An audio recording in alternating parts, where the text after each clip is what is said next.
This thing, let's get you up on Facebook here. Nice.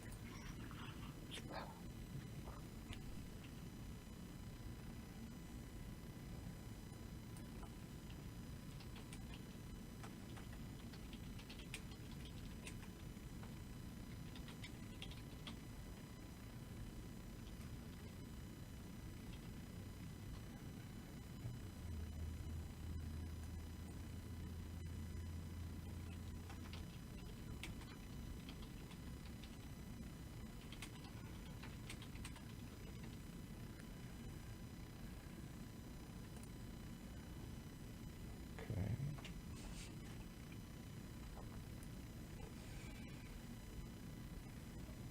Okay, you guys ready?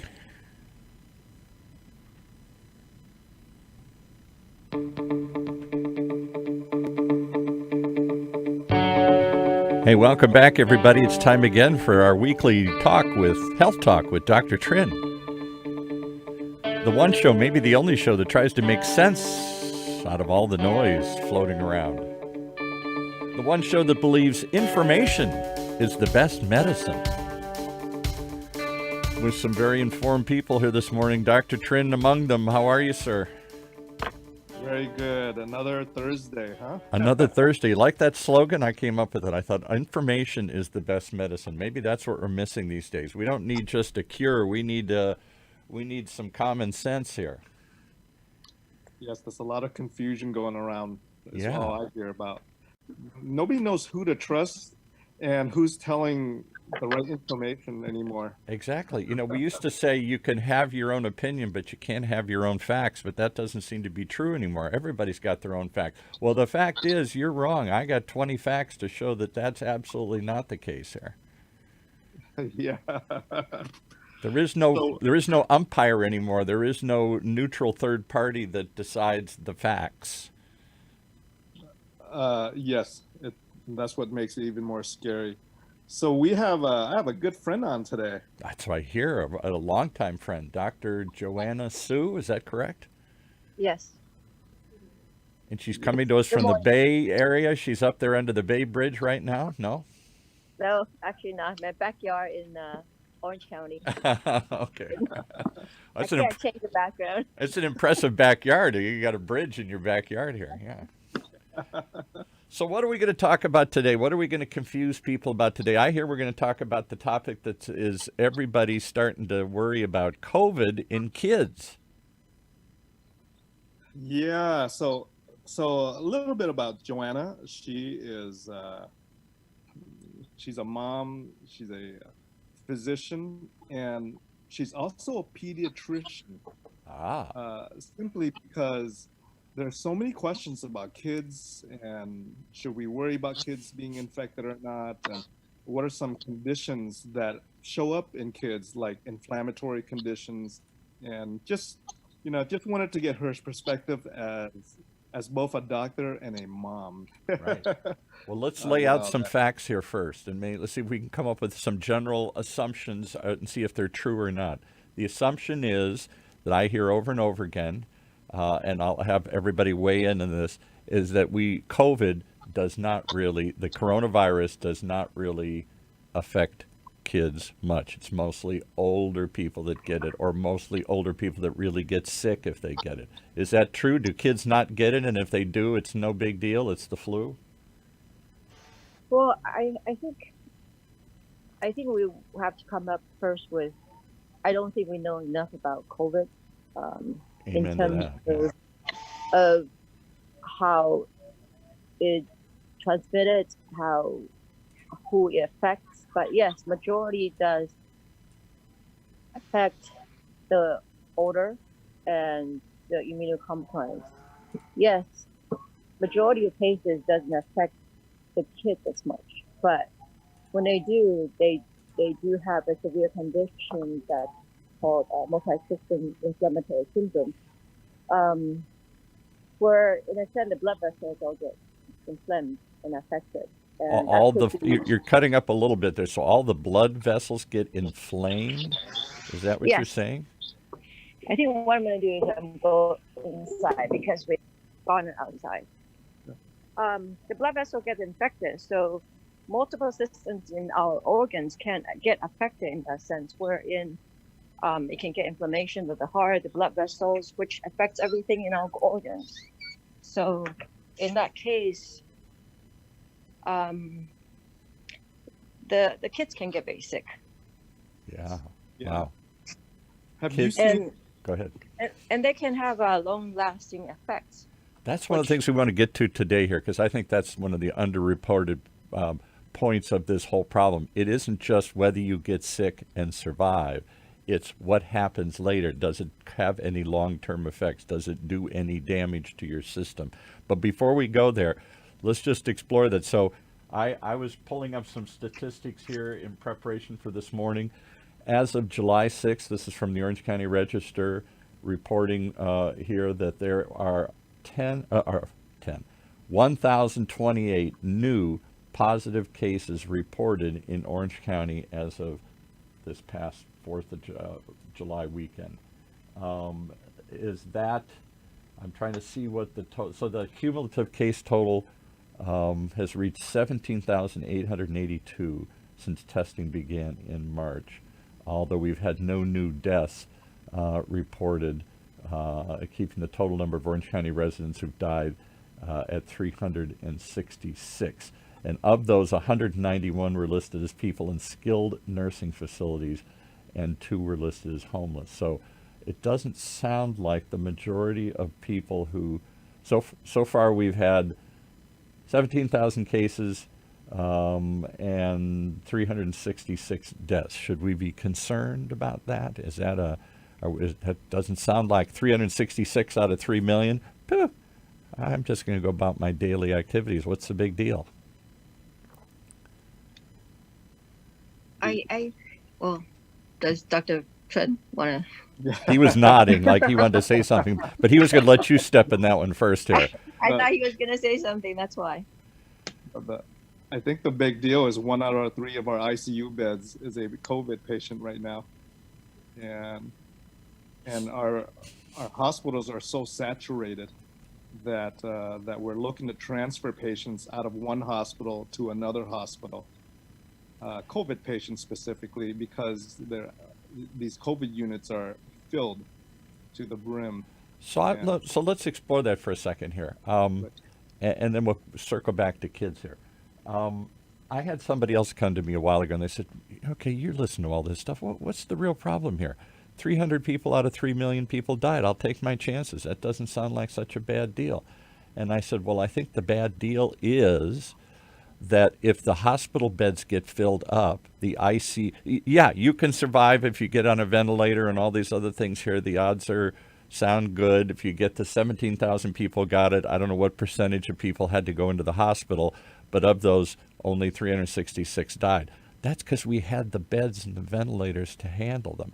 If we run out of beds and ventilators, then what do? Then we start saying, I could save Paul Roberts. I could save you, sir, but you're old. I got to pick this kid over here. I got to pick somebody else, got a longer life, better chance of survival.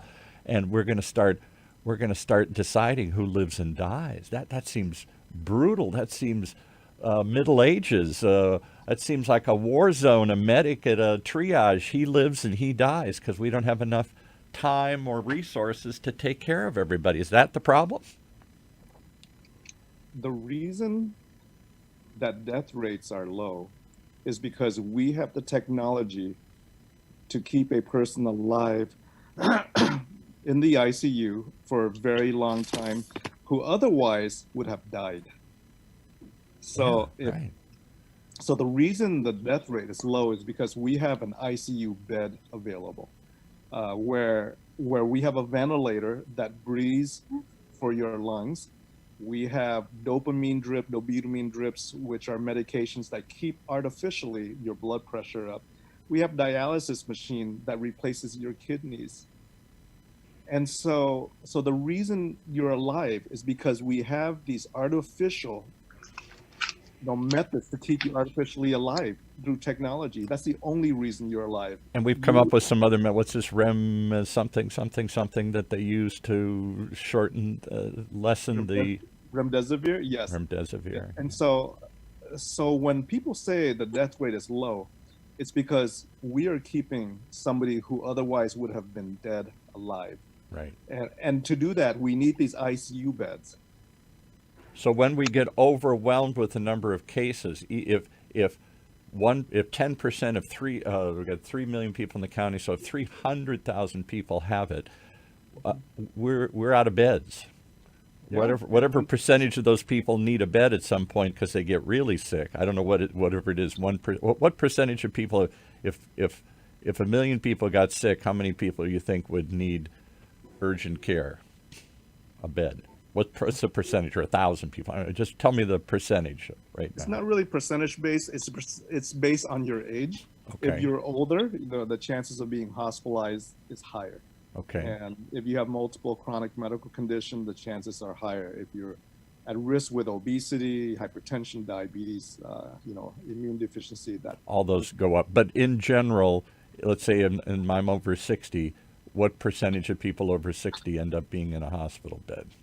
I know it gets worse if you got more conditions, but is there? Yeah, all I can tell you is within the last 2 weeks, we have seen a 50% rise in COVID admissions in the last 2 weeks alone. I thought we got through all the bad part. We stayed home so it wouldn't spike. We tried to flatten the curve here, and now the curve isn't flattening; it's going up again here. It is, and we're seeing actually a larger percentage of young folks being infected and hospitalized as well. Because to date, according to this, is just a most recent statistic, of those deaths that we've had in the county to date, 366 deaths in Orange County to date, 30% of them have been 85 or older, 27% of them 75 or older, 18% of them 65 or older. That's like half are over 65. And we've had no deaths. We've had one death, 3 deaths in the 25 to 35 age range, and no children dying yet. Nobody under 24, no teenagers or children dying yet. So the sounds like, are we into a false assumption, or is it a fact that kids are few kids, maybe no kids, are going to die from this? Dr. Joanne, what do you think? I think that most likely from the statistics that yes, the mortality, meaning the death rate in kids, children, adolescents are much less. But when they do, it's the multi-system inflammatory syndrome that they can't get. So let's talk about that. Are we incorrectly focusing on death as the only determinant of how bad this is? Oh, I didn't die. Phew. Or are we not examining the long-term effects, which we may not even know yet? What does that do to a little kid's system if they have this inflammatory condition? Well, the long-term, consequences of this is they could have heart conditions. Oh. And they could have what we call aortic dissection because their aorta get weak.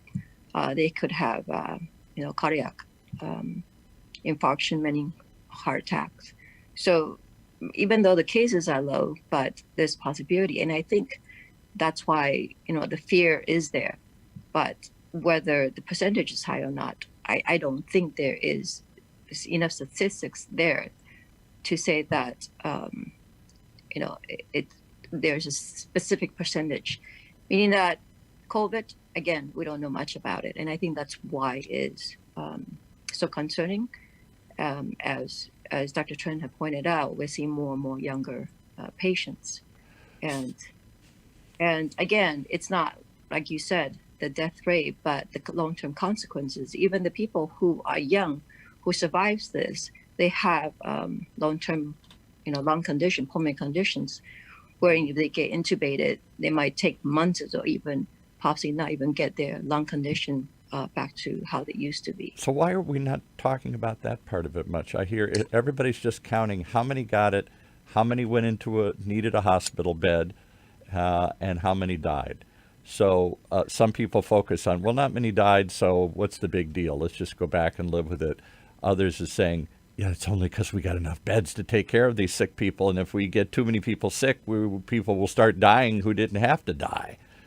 And I think then, because, sorry, I yeah, think because the major reason is because we don't have enough statistics and we can't, um, I think, keep track of those type of statistics. It's easier to look at numbers who get hospitalized, who get into the ICU, who get discharged. But I don't think we have enough manpower to say these are the people who, after discharge, this is what happened, nor the time to measure the that. time. So this will all be clear in a year or two, but today we're guessing, and the Yeah. guess is there's some fear out there. There seems to be more fear in your community than me. We're just walking around, right? What's the big fear? San Francisco, right? Yeah, right.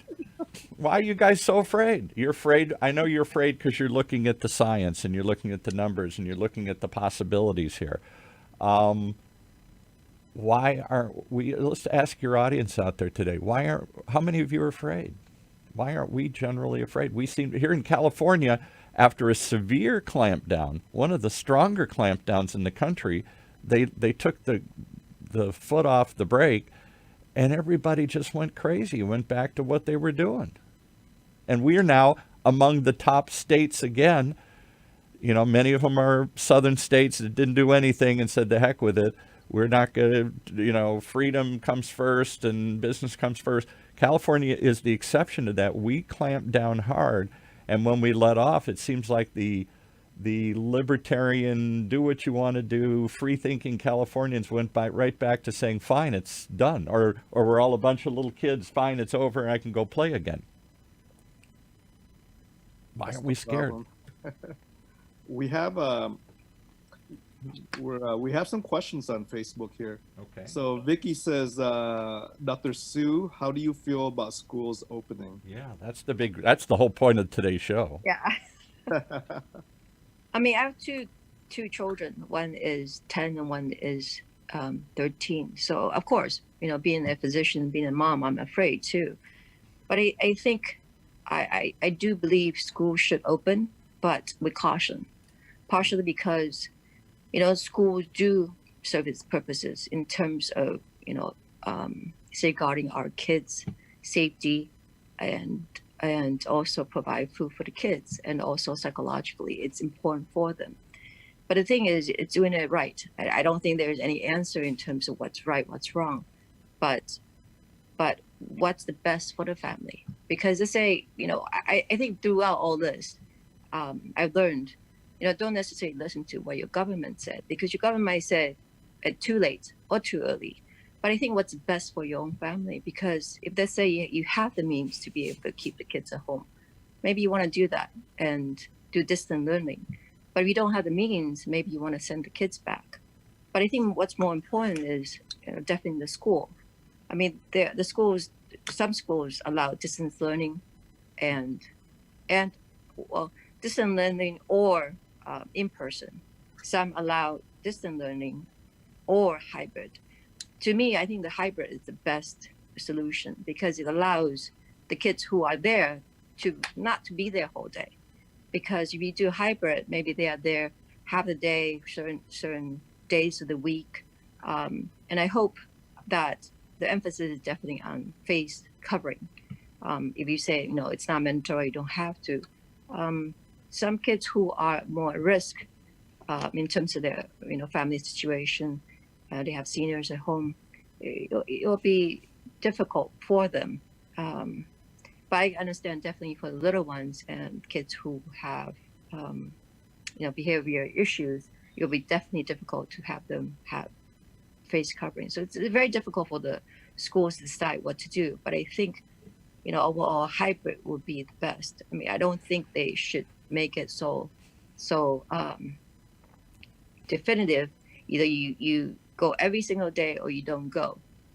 But make it a hybrid where maybe some kids can go every day because the parents don't have means to keep them at home, and also allow other kids to go there part-time and also do distant learning at the same time. How I think that's in the safest world way. would we do that? So little Johnny's in school today, but little Timmy, his mother said, I want you to stay home. So the teacher's trying to do this, and where she have a monitor in the class, and somehow little Right. Timmy's watching at home while little Johnny is playing and following along in class. We have you're sort of joining by Skype, but you have to sort of sit there. And then again, even the distance learning, they can't get these kids to sit in front of a screen for 8 hours. I don't know why my grandson loves to sit in front of a screen normally, but they can't get him to watch a lesson for 8 hours or 6 hours or 4 hours. It's lucky if you get him to do it for 4 minutes. So how do you hold their attention? In the classroom, you say, everybody shut up and sit down, and well, they don't do that anymore. Whatever they do, they're not draconian like that anymore, like when I was a kid. But whatever it is, they get the kids to pay attention. And how do you get them engaged when you got a mixture of some kids in front of you and you got a mixture of some kids watching? That seems like that would be a nightmare. I think the most important part, coming from a pediatrician and as a mom too, is that we gotta realize we're on unprecedented times, right? Yeah. Meaning that it's all unknown. So for us to expect the kids to do well and study and do well at what they're doing, to me, it's almost impossible, because even ourselves is difficult. Right. So I think we can say last year, or beginning this year and maybe into the whole next year, the school and education, in a sense, it's kind of like a wash. But you do what you do best. You try to teach your kids how to appreciate this time, because maybe this time is for family bonding, to teach them the necessary skills about life, washing dishes, washing clothes, all these different things that we probably don't focus on when the kids are going to school. We are at work, busy in our lives. But in the meantime, we hope that they do learn stuff, in terms of education. But I think to expect all the kids who are going through this to do as well as they used to, or learn as much as they used to, it's almost impossible. So again, we're back to the long-term effects, the unknown effect of this, Yes. the unforeseen consequence of keeping a kid home for a year or a month or months. How does that stunt their educational growth? Do they fall behind other kids if they stay home? I think I'm of the unconventional wisdom long term, like you said, what's more important? If you look through history in terms of wars and all those things that happen, different countries, USA, I'm sure there are times when we all go through, not me personally, but the people have gone through where their education have been affected. Yeah. And if we want to look at it that way, how has that affected those people? And I'm sure we would like to say that, our kids are more resilient than that 1 year, 1.5 year loss in education. And again, I don't think there's a right answer, but I think also for the teachers, some of them going to be concerned about their own safety too. Yeah. So it's a balance. It's not only about the kids, it's also about the teachers. There are teachers who probably won't be able to go back, who are afraid to go back. And I'm worried about the kids bringing something back. I know that when I had younger child, oh my God, somebody got sick in school. We all got sick. She brought it home with her. And now I'm worried as a grandparent. My little grandson loves to climb all over me and yank on my beard and everything here. If he's been exposed and infected, even if he doesn't get sick and show signs, he's going to give it to me. Right. And that's why I said in the beginning, I think it's each family's decision, because if you say, okay, school's going to say we all have to go back, and you decide you have to go back, I don't think that's the right decision. I think the majority of school systems are allowing the parents to make that decision. Do you want to do distant learning or in-person traditional learning or hybrid learning? And I think as long as the school system allows that.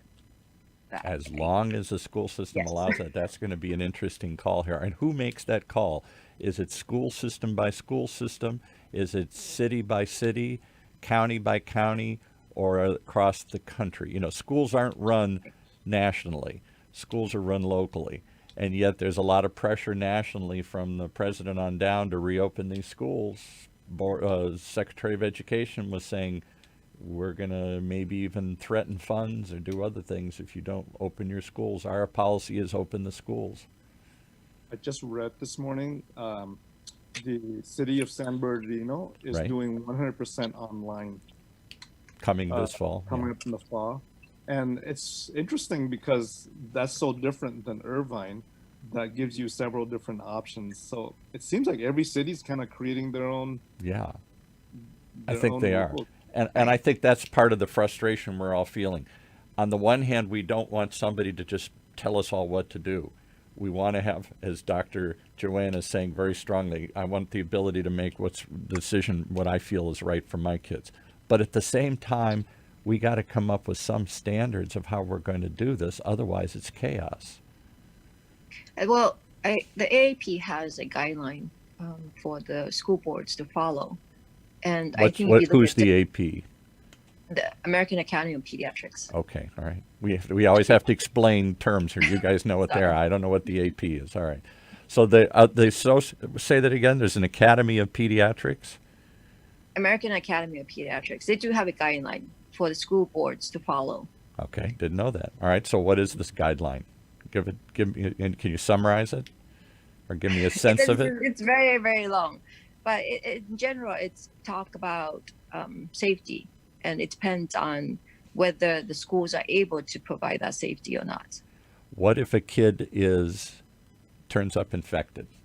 Do we send everybody home? They're doing that at restaurants now. If your business, you have to shut down, and then they have to go through some kind of super clean of the facility. So if every time a little kid shows up sick, do we shut it down and clean it? I think they do recommend temperature checking and also contact tracing, meaning that if a child comes in with fever, they are not able to go into school, and if they get sick, there's contact tracing depending on who the kids being in contact with. They would have to figure out who would have to be quarantined. Wouldn't the whole class have to be quarantined, or the whole school? If my little grandson came in tomorrow with a fever, it didn't start tomorrow. It started today or the day before, and all the kids he was playing with and all the grandpas he was climbing on would all have to get quarantined. What seems like they'd have to keep opening and closing these facilities or quarantining everybody because it seems unlikely that every kid's just going to come in and go about their daily activity, and none of them are going to be carriers of this. Right, definitely. And you can look at different countries also. I mean, I'm from Taiwan, so I looked at some things that Taiwan did. Mm-hmm. And I've talked to my cousins in Taiwan when this, all started. Mm-hmm. And Taiwan, because I think the government was on top of it from the beginning because of what happened in the past with SARS. Mm-hmm. They pretty much knew what to do. Remind everybody, SARS was like 10 years ago, or 2008 or 2009 and something like that. What was it? When was it? Around 2003. I think. Oh, 3, okay. And whenever it was, and it hit, what does SARS stand for again? Something respiratory syndrome. What's SARS? What's the little acronym SARS stand for? Sudden acute respiratory syndrome or something. So it's a family member of COVID. It's another coronavirus that hit, but it was mostly in Asia, right? It didn't spread around the world like it. I want to know who's responsible for contact tracing. Yeah. Let's say a kid in school gets infected in that class. Is the school responsible to conduct all the contact tracing? Good question. For all the students and the families that the students are involved with, or is that, or does Orange County Public Health do the contact tracing? I'm just curious how this actually will work. So a kid gets sick tomorrow and shows up sick, and they go, "Oh my goodness, little Johnny's sick. You got to go home." Now we got to trace who little Johnny been in contact with, so we can tell all those people you might have been infected. Certainly everybody in the class. Does the school send home a note saying, "Hey, just let you know, a kid in your child's class, one of his little classmates is sick. So we're notifying you, and then we notify the parents, and it's up to them to notify everybody, or does it go on some master list and suddenly somebody's knocking at your door saying, do you know little Johnny? I don't know, Johnny. I didn't know. I don't know the specifics, but I think the school nurse will definitely be involved. And with the school nurse involved, she or he will be the one contacting the families. And depending on how many people are involved and how many cases, in terms of who gets sick, I'm sure EPI will be involved. So the county will be involved after that, because I don't think they will inundate the county epidemiology on public health initially yet, but I'm sure they will let them know, hey, this is what's happening. And so you guys worry about beds. You guys worry about beds and ventilators because you're doctors. I worry about contact tracers. We don't have enough contact tracers. Who's going to make these calls? Who's going to run down all these leads? Who's going to track everybody? We don't have a system in place to do that. Not for tons of people. I think there are actually apps coming up now too that does that. So, yeah, there are apps. Yeah. But then you got to opt in, and there are people saying, I'm not opting into this thing here because now it's Big Brother. You're tracking me. Yeah. Let's ask your audience, would they sign into an app that allowed people to instantly notify you you're part of a network, that somebody in your network has been sick? And would you voluntarily tell everybody in that network, I'm sick? Would you participate in this grand contact tracing experiment here to notify everybody, or are you keeping it to yourself? I'm not telling nobody nothing. Patricia says, I thought young children are immune to COVID.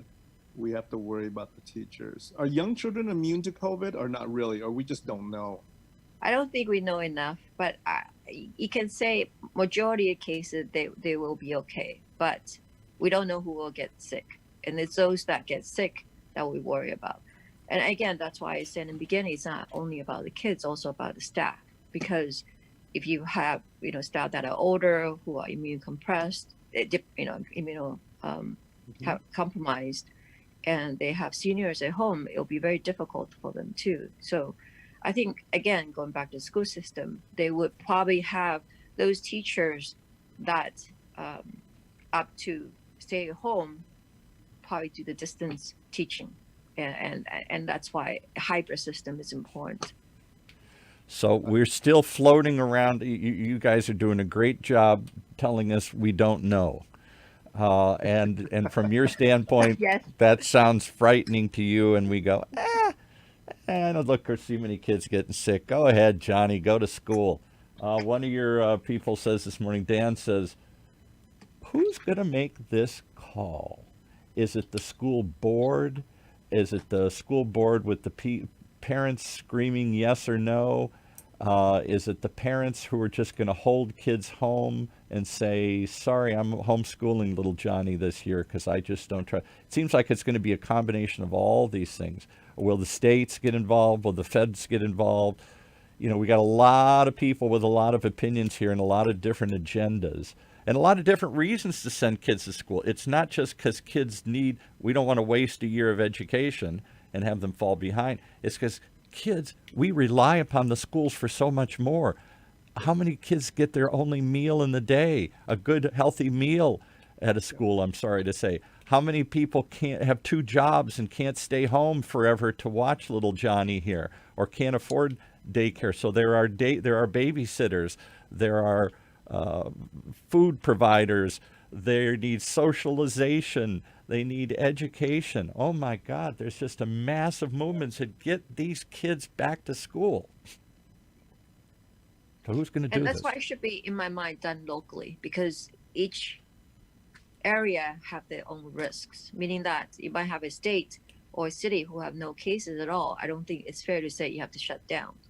But in areas where you have high cases, I don't think it's fair nor safe to say all the kids have to go back to school. And should it be fluid? Should it come and go? I got no cases, come on in. We got a bunch of cases, everybody go home?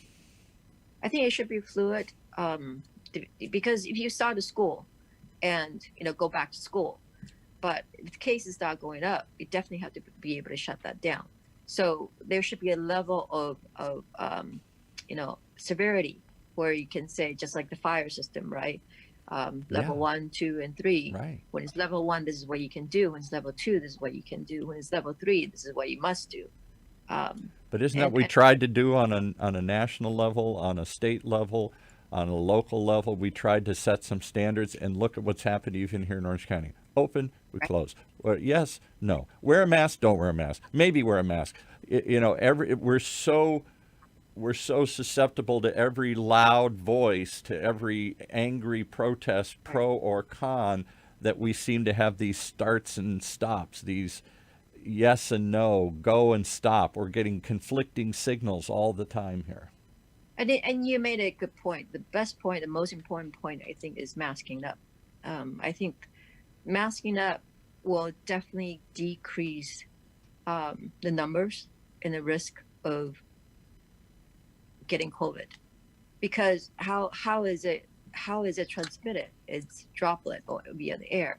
So if we mask up, the transmission is going to go down so much, and we don't necessarily need to shut down at all as long as we mask. And that's why masking is an important factor in all of this. Well, we went through masking last week, and I know we'll have some more debates and discussions about masks. Do they work or do they kill you? They're killing me. I can't wear a mask.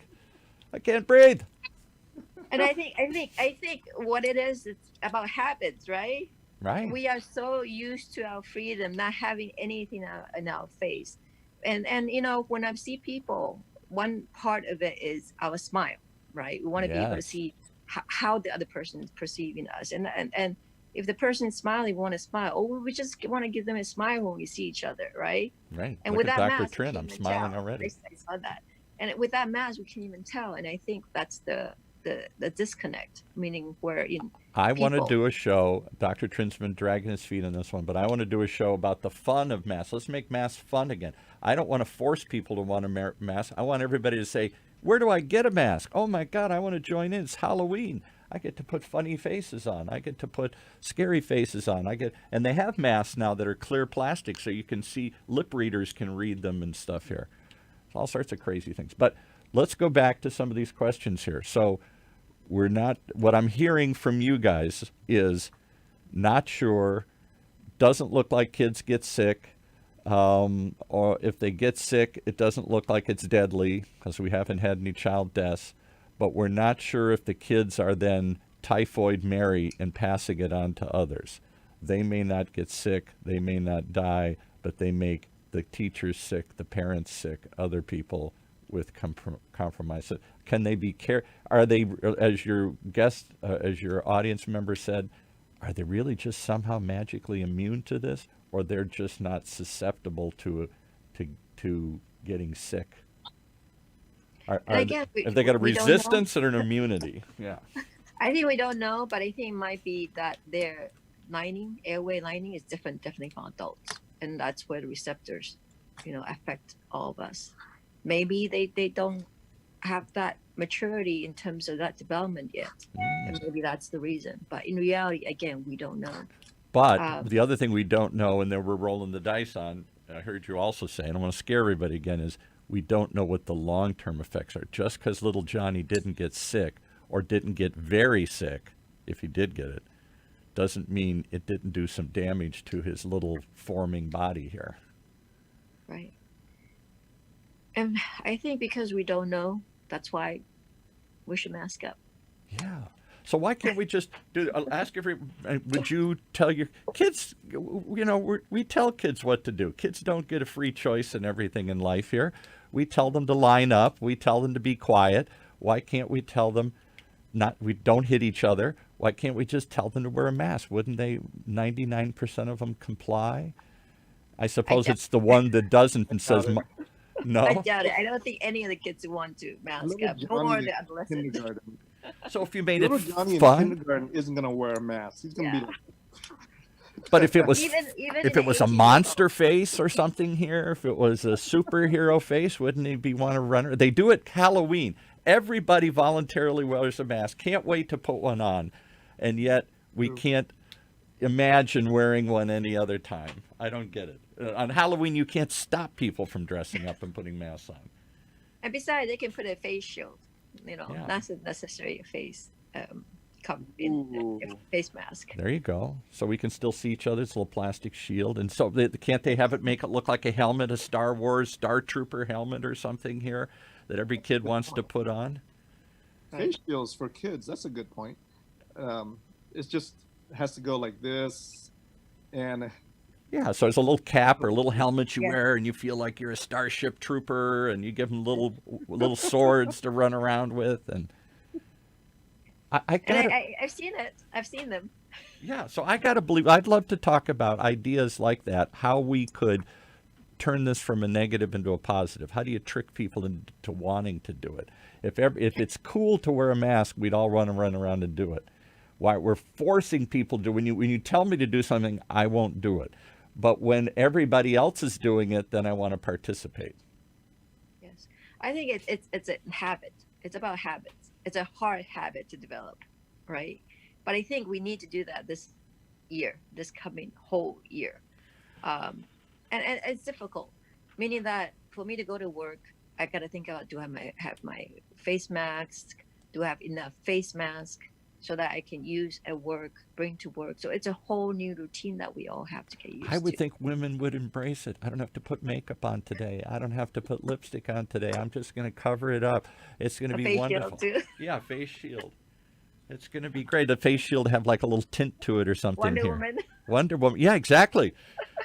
I'd show up like Wonder Woman. This would be great. I think we're missing the whole opportunity here. Well, obviously, I'm singing to an audience that's not listening here. Nobody's jumped on and said, "What a hell of an idea here." All right, so let's go back to kids. We got about 10 minutes left here. So we're mostly focusing on little kids. Little kids are hard to get to stick with something. Little kids are less likely to get sick. Maybe you gave an interesting idea. Maybe just because their lungs haven't developed enough or their passageways or something to be affected by this. But we don't know. We don't know. So we're making decisions that may impact them, and we may regret it later on. What about high school? What about college? Why are we messing with kids that are older and developed too? Should we send them Well, back, or because we're getting closer to adult age and more likely that they can? I don't. This is my gut reaction. It seems like the 20-year-olds, the 18-year-olds are not immune to this. And there are too many in their 20s or 30s that are getting heart attacks and strokes and all sorts of crazy things from this. Even if it's not a significantly large number, it's enough that we're noticing it.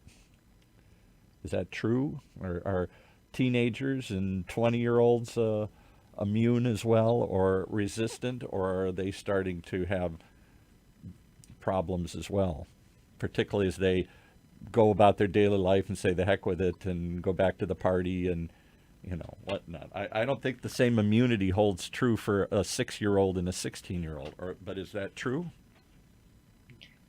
I guess I think it goes back to the unknown, but for teenagers and college students, definitely they will be able to wear a face mask and face shield much easier than a 6-year-old elementary school, child.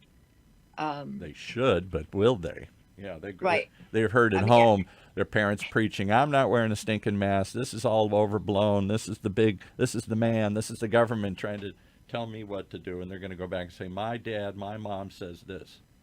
Right. And again, that's why I think a hybrid system works better, because they're not there that long. If they are there, when they're there, wear a face shield, face covering, a face mask.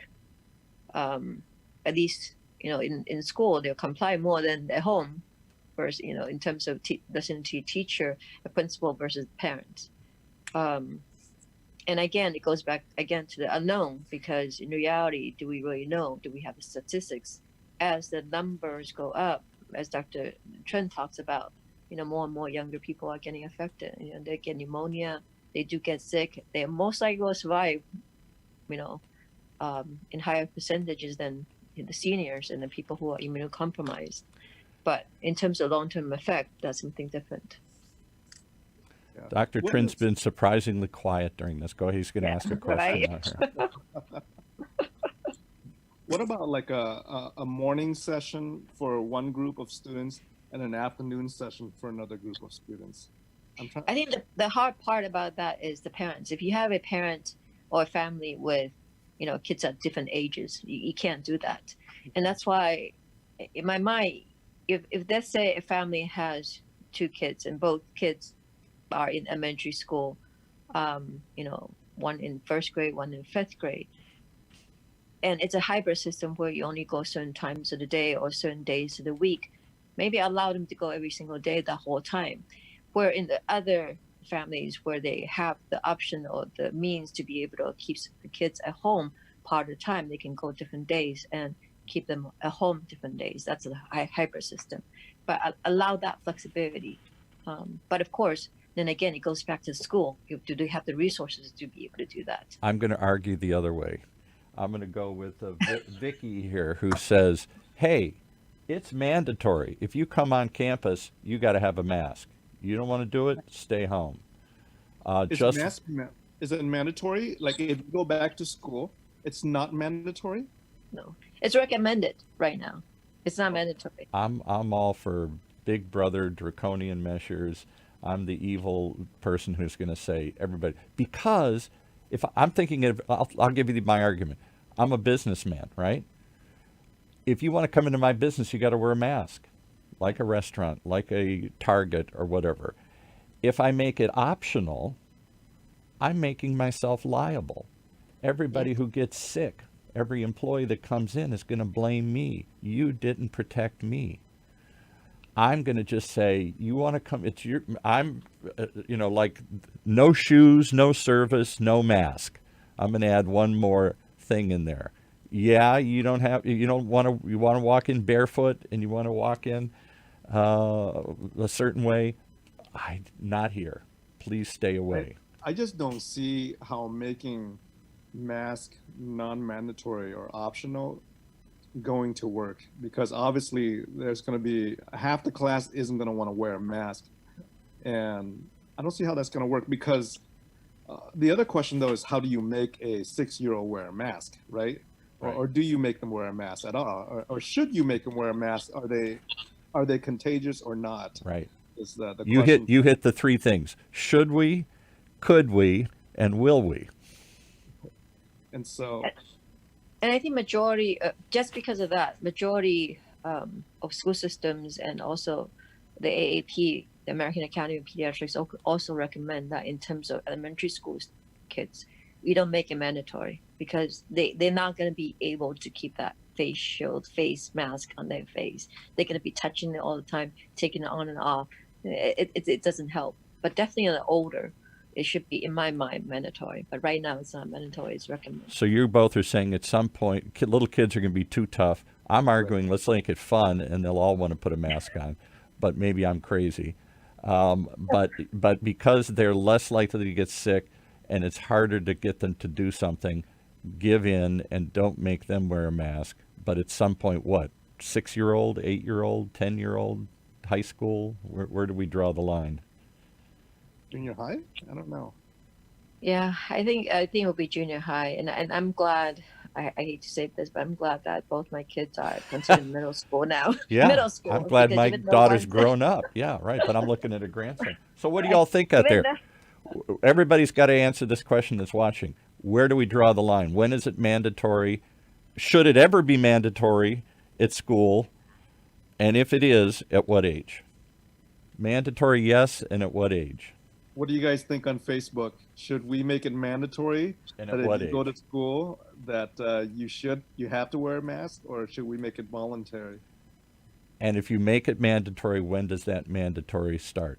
At Yeah. kindergarten, at middle school, at high school? Where does it start? Because I'm with, I think Vivian was saying, if you go on campus, I believe that's going to be the case at colleges. I think they're going to say, if you're on a campus, if you're at UCI, I don't know what UCI is doing. I really don't. But if I got to believe that they're going to make it mandatory if you come to class that you're going to have to wear a mask. Just like if you go, and I'm surprised retail stores, some retail stores are saying, I was at Target the other day, said, please wear a mask. Other places are saying, no, you can't come in without a mask. They're struggling with the same thing here because they don't want to tick people off and have people go off like we've seen on Facebook already here, or we've seen on YouTube people screaming, I don't have to wear a mask, I can't wear a mask, I got an exclusion to wear a mask. But I think if you don't make it mandatory, I think you're just the whole thing's gonna break down. That's my opinion. So any opinions? Anybody say? See, they're all afraid to come out and answer. Everybody's afraid to make the call. I don't want to make the call. You make the call. You decide. No, Christy says there's no way my 8-year-old can wear a mask all day. Vivian says toilet training is mandatory. Yeah, right. Yes, for middle school. I'm with Vivian. Patricia says mandatory 5th grade and over. So yeah, we're kind of all over the board. Vicky says yes, but question mark, education on proper mask technique. Yeah, gonna right. wear Right. And I think that's a missing part too. The school will have to, I recommend highly, send videos out to parents how the whole process is going to work, masking education, because they would have to change their whole school, setup in the classrooms, how the kids go about in school. So if they can send out education or videos to the parents, that would be great. You don't want to just have the kids show up the first day and go, okay, what do we do? What do we do? How do we put this mask on? Where do we belong, et cetera, et cetera. They would have to do all those things. I came from an era where kids conformed a lot more than they do today. When schools had a disciplined approach to teaching us that seems to have disappeared along the way here. We were all told to line. I went to Catholic school. We didn't talk. We said yes, sister, and no, sister. It wasn't always easy. They were always cracking our hands or enforcing the rules. I know it was a different era and a different time. But I remember when a kid, we had to duck and cover. During the Cuban Missile Crisis, we all thought we were going to get blown up. We were going to have a nuclear war in the 63 or 2 or whatever that was. And we used to do drills all the time, go duck and cover drills under the desk, and emergency drills to get out of the school and all this stuff here. Why can't we bring back some of that and get people to conform to some of this, which only seems like it'll make it safer for all of us and shorten the time that this lasts. So Kazuko mentioned that make it mandatory at all ages, and encourage them with the bright side that they can play with their friends if they have a mask on, they can protect their friends and grandparents. And she says no problem in Asia. So is it mandatory in Asia? Is it in Taiwan when you go to school, elementary school, is it mandatory to wear a mask? Good point. Do you know, Joanna? Because they have had it so well controlled, the kids go to school without masks. But the parents cannot go on site at all. So the parents will drop the kids off. The kids will go in, but they are not masked. But they have a whole procedure. The thing about Taiwan is that the kids are taught, like how you went to school. They're very disciplined. Very disciplined. Again, we've got a disciplined environment. The kids are much more compliant because they've been taught. The parents thought that's important. The school thought it was important. Society thought it was important. Right. We've got a society of free individuals, and nobody's more free than me. I do what I want when I want. Nobody's going to tell me what to do. But there are times when we have to, for the good of everybody, conform. And I think what it is, people got to realize also, if we mask up, we'll get back to normal sooner than not. Exactly. This is a temporary situation, so let's take some temporary measures here. But we're so resistant to doing any of this. We can't get a 6-year-old to comply. You can't get a 60-year-old to comply. I think that's underlies why America, I say this again, there's roughly 500,000 deaths in the world to date. 20 or 25% of them are in this country. We don't have 20 or 25% of the world's population. Why do we have, in the most technologically advanced nation in the world, 20 to 25% of the deaths in this country? That's something wrong with that. we're still debating if masks will help you or kill you in this country. Right.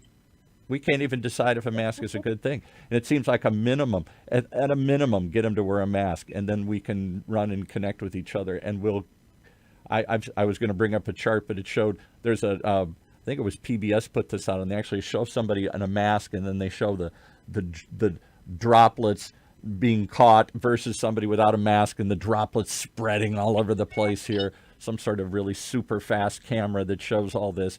It's dramatic, folks. And people can test it themselves. Wear a mask, blow out a candle. Yeah, if they can't blow it out. Blow it. There you go. Everybody go home and try and blow out a candle with a mask here. Just all don't right. light your house on fire. We've got to blow out this conversation here. Any last thoughts? Quick thoughts. 30 seconds for each of you. Dr. Joanne first. What do you want to tell people? Kids in school, yes or no? Be careful. I think kids should go back to school, but the school has to have a system to make it fluid. And also, in terms of if the cases go up, maybe go back to distance learning. And it's going to be day by day, week by week. It's going to be difficult. I hate your solution. I want an absolute solution here. Okay, Dr. Trinh. It's unknown. Unknown. What do you say? 30 seconds. 30 seconds. I'm hungry. See, we can't get into watch anymore. All right, thanks, folks. Another talk here. I think this is really something we got to come back and revisit again and again, because we know it's going to be the debate this fall. Should we open? Shouldn't we open? And if we do, how do we do it? We want to have Dr. Joanna back, especially when school opens. Yes. And when we have more information and get her thoughts on it as well. Yeah. That'll be really good. We don't need information. Opinions are just as good today. I think opinions. Everybody's got an opinion here. All right. Thank you so much. Really, no, it's a lot to think about here, and it's going to be the big decision we're all going to have to make individually and as a society. Do we feel safe sending our kids back to school? And if we don't, how are we going to handle that? Exactly. Either way, how are we going to handle if they do go? How are we going to handle if they don't go? Thanks so much for joining us today here. Thanks, Joanna. Thank you.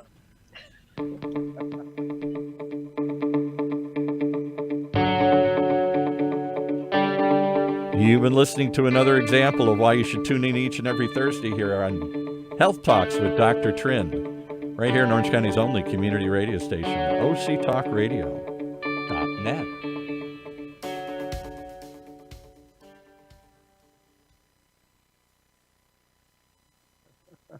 Leave. Thanks, Joanna. Welcome back to another episode of Inside Sales. Brought to you by